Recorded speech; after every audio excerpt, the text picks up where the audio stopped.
Hello everyone, and welcome back to the channel.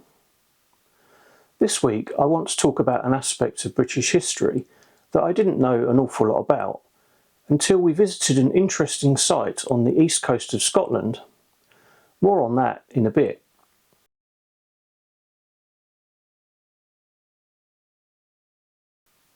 From the late 1700s through to the mid 1800s, thousands of people across the Highlands of Scotland were forcibly removed from their homes and land by landlords. These weren't just isolated incidents, it was a widespread movement that changed the face of Scotland forever. Many of these people were tenant farmers or crofters who worked the land for generations.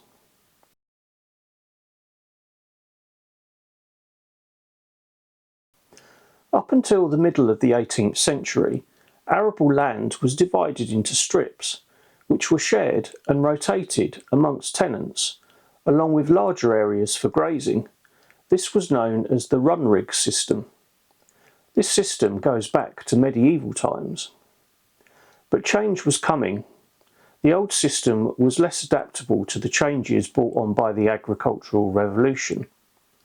The introduction of the English plough, growing of potatoes, ryegrass, clover and turnips and cabbages, the use of lime and building new roads, plus probably the most important is the shift towards sheep farming. These were all changing the rural economy forever. So why were the tenants kicked out? The short answer, money. Landowners, many of them part of the Scottish elite, or even absentee landlords living in London, realised they could make way more money by switching from the traditional tenant farming to sheep farming. Sheep were profitable, required less labour, and the wool industry was booming at the time. And just like that, people became less valuable than livestock. It sounds brutal, but it was. Some evictions were legal and done by letter. Others, not so much. Homes were burnt, roofs were torn off, and families were driven off of land they'd lived on for centuries.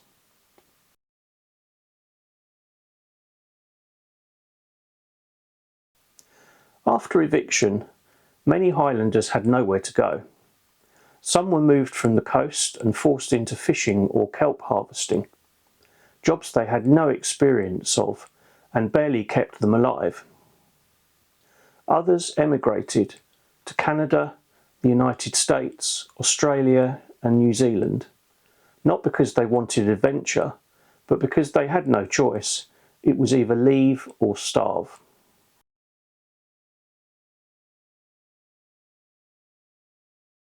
Life after eviction was hard, really hard. On the coast, work was seasonal and pay was terrible. Many Highlanders didn't speak English, they spoke Gaelic, and that made finding new opportunities even harder. There was also a huge sense of loss of culture, identity and community. And for those who emigrated, the journey itself was dangerous. Many died on ships or arrived sick and broke, having to start all over again in a strange new world. Whilst there were localised pockets of resistance to the evictions, it wasn't until 1886, when the Crofters Holding Scotland Act was passed, that any protections were given to put an end to the clearances by granting security of tenure to the crofters. However, this could not bring economic viability and came too late, at a time when the land was already suffering from depopulation. The Scottish Highlands continue to have the most unequal distribution of land in Europe, with more than half of Scotland owned by fewer than 500 people.